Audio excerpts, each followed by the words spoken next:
Baiklah, Assalamualaikum warahmatullahi wabarakatuh. Waalaikumsalam warahmatullahi wabarakatuh. Selamat pagi dan salam sejahtera untuk kita semua. Baik. Kami dari kelompok 7 di sini akan mempresentasikan materi dengan judul penilaian abad 21. Yang mana pemateri di sini ada 3 pemateri untuk menyampaikan materinya. Yang pertama itu ada pemateri 1 Donatilla Yunita, kemudian pemateri kedua itu ada Stefanus Panguli, dan pemateri ketiga adalah saya sendiri Uswatun Hasanah selaku moderator pada hari ini.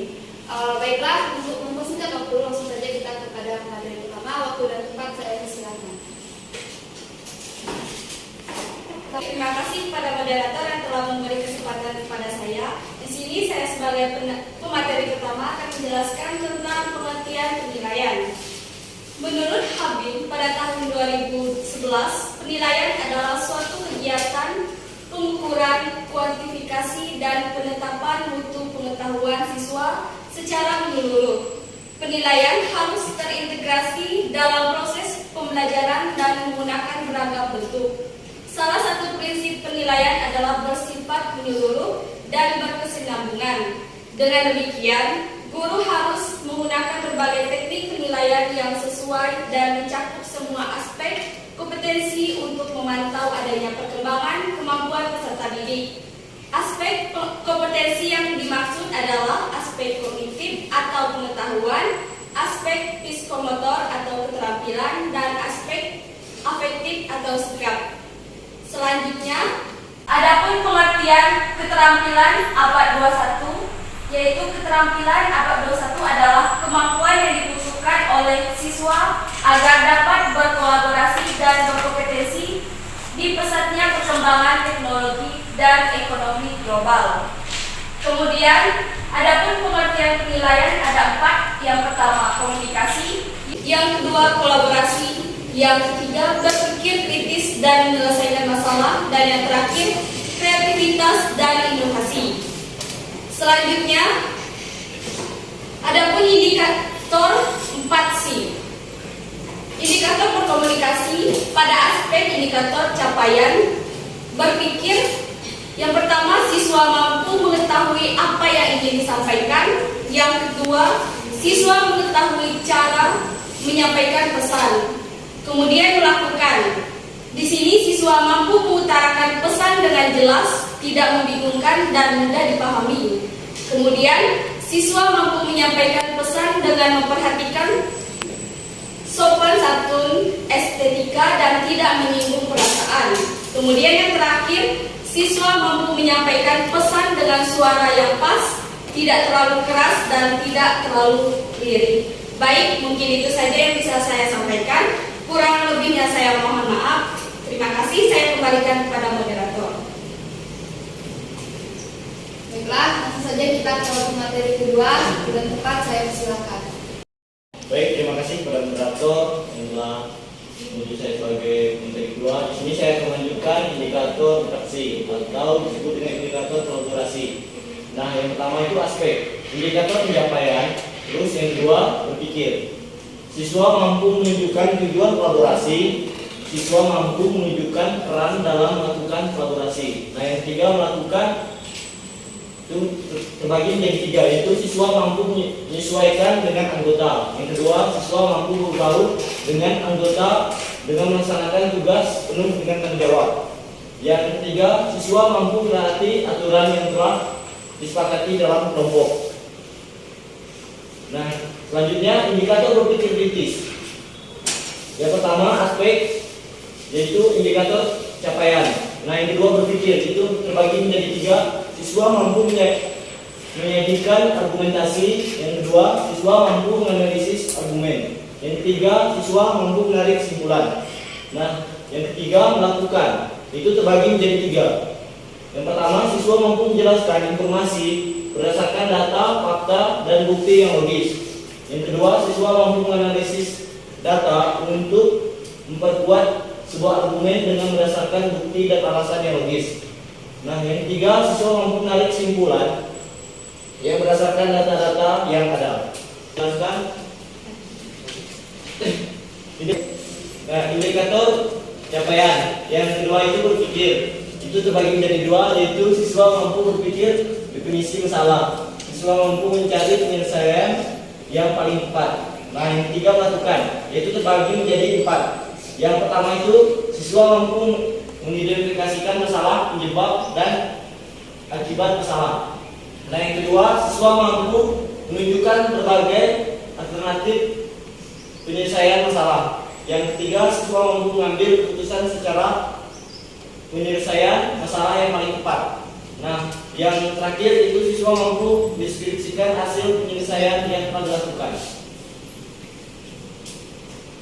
Baik, hanya itu yang dapat saya jelaskan. Kurang lebih saya mohon maaf, saya kembalikan kepada moderator. Baiklah, terima kasih kepada pemateri 1 dan pemateri 2 yang telah menyampaikan materinya. Sekarang lanjut ke materi 3, yaitu saya sendiri. Di sini saya membahas tentang indikator kreatif.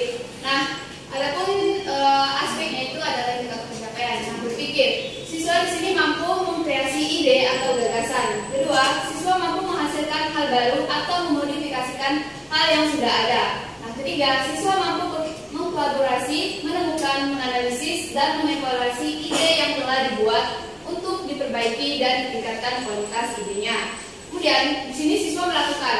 Nah, siswa mampu mengkomunikasikan ide baru secara efektif kepada orang lain. Kedua, siswa mampu berpikir secara terbuka dan responsif terhadap hal-hal yang baru dalam kelompok. Ketiga, di sini siswa mampu mendemonstrasikan hal-hal baru. Yang terakhir ini siswa mampu mengungkapkan kekurangan ide yang telah dibuat. Kemudian di sini ada indikator inovatif. Nah, berpikir. Di sini siswa mampu berpikir imajinatif. Kedua, siswa mampu menciptakan ide gagasan ke dalam sebuah karya. Ketiga, siswa mampu mengkreasikan barang menjadi produk baru. Nah, yang terakhir, siswa mampu membuat produk yang bermanfaat dan memiliki nilai seni. Kemudian lakukan. Nah, di sini siswa mampu berpikir tentang sesuatu hal dengan cara yang berbeda. Kemudian yang kedua, siswa mampu menemukan ide membuat produk dari bahan yang ada di sekitar. Kemudian yang ketiga, siswa mampu mewujudkan idenya ke dalam sebuah produk. Yang terakhir, siswa mampu mengkreasikan produk menjadi barang yang bermanfaat dan memiliki nilai seni. Nah, di sini ada pun visi penilaian abad 21 yang di sini adalah visi penilaian abad 21 adalah penilaian yang tidak hanya mengukur pengetahuan tentang fakta diskrit, namun juga kemampuan untuk menerapkan pengetahuan secara komplit dalam segala situasi. Nah, praktik penilaian abad 21. Penilaian abad 21 harus dapat mengukur atau mengamati penguasaan siswa di sepanjang beberapa bidang atau cabang yang berbeda. Selain itu, penilaian pekerjaan siswa menggunakan rubrik dan daftar periksa sangatlah penting dan tidak semua penilaian harus formal dan dipublikasikan. Nah, di sini penilaian itu terbagi menjadi dua, yaitu penilaian sumatif dan formatif. Nah, sumatif sendiri ini adalah penilaian abad 21 adalah penilaian keterampilan pada akhir instruksional dan memberikan akuntabilitas serta ukuran sebagaimana sekolah, kabupaten, dan negara mencapai kompetensi keterampilan abad 21 pada siswanya. Nah, jadi sumatif ini adalah penilaian yang dilakukan di mana di akhir pembelajaran itu berlangsung. Nah, kemudian di formatif. Nah, formatif ini adalah penilaian yang terjadi selama proses pembelajaran berlangsung, meliputi penugasan, pemberian pertanyaan, kinerja siswa, dialog guru dan siswa, diskusi. Nah, kemudian penilaian formatif ini harus menjadi bagian dari strategi penilaian keseluruhan yang dilakukan di sekolah atau distrik. Nah, formatif ini sendiri adalah penilaian yang dilakukan sehari-hari atau mingguan. Seperti itu.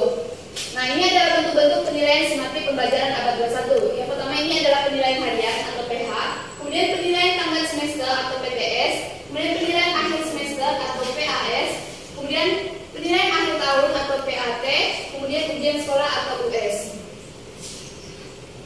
Nah, selanjutnya ini adalah bentuk-bentuk penilaian formatif pembelajaran abad 21. Yang pertama ini ada pengamatan, kemudian ada bertanya, kemudian ada diskusi, kemudian ada exit, kemudian yang kelima ada lembar catatan belajar siswa peserta didik, kemudian yang keenam penilaian diri dan penilaian antar teman, kemudian yang ketujuh latihan presentasi, yang kedelapan peta konsep, yang kesembilan penilaian kinestetik, yang ke-10 papan bicara, yang ke-11 kuis konstruktif, yang ke-12 penugasan, yang ke-13 daftar cek, kemudian yang ke-14 jawaban bersama, 15 contoh dan bukan contoh, 16 tunjuk tunjuk 5 jari. Tunjuk 5 jari. Ke-17 menyebutkan hal yang sudah dipelajari. Kemudian diterapkan uraian singkat. Yang ke-9 ringkasan singkatan pertanyaan dengan jawaban. Ke-20 itu adalah terbuka. 21 memecahkan masalah. 22 kartu jawaban. Dan 23 pertanyaan yang dibuat oleh peserta didik. Nah, mungkin itu saja kelompok kami yang dapat sampaikan. Kurang lebihnya kelompok kami mohon maaf. Bagi teman-teman yang belum mengerti atau belum paham dengan materi, kami buka sesi tanya jawab. Kami silakan untuk 3 orang penanya pertama. Silakan pada Jepri.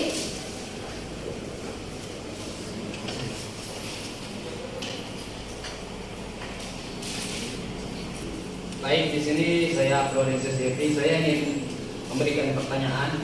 Coba berikan contoh prinsip penilaian itu seperti apa? Baik, perkenalkan nama saya Lili Miarti, saya dari kelompok 6. Pertanyaan saya, bagaimana contoh kuis konstruktif? Terima kasih.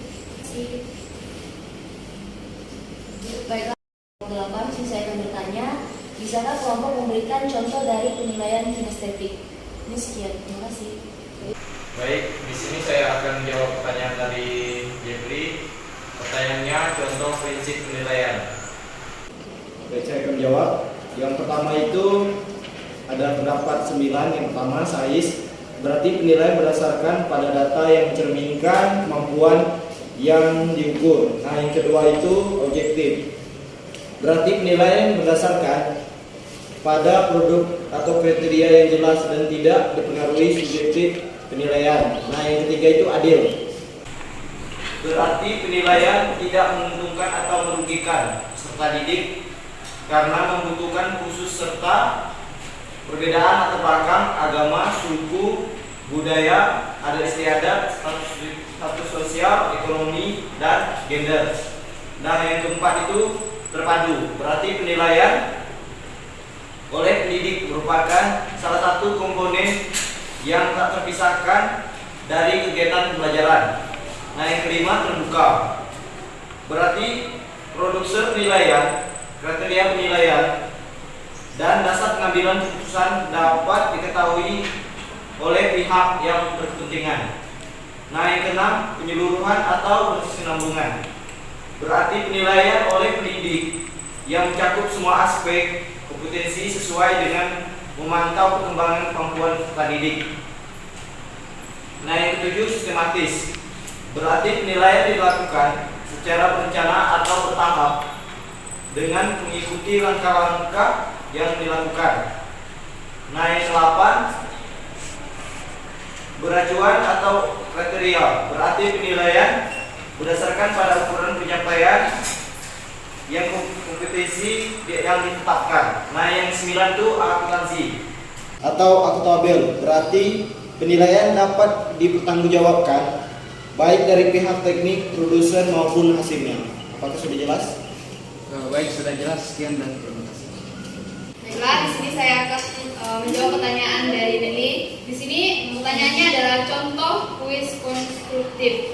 Nah, di sini misalnya di sini adalah pengembangan wawasan mereka seperti proses minimal mereka, kemudian pengalaman mereka, pengetahuan mereka sudah sampai mana, itu diukur lewat penilaian konstruktif ini.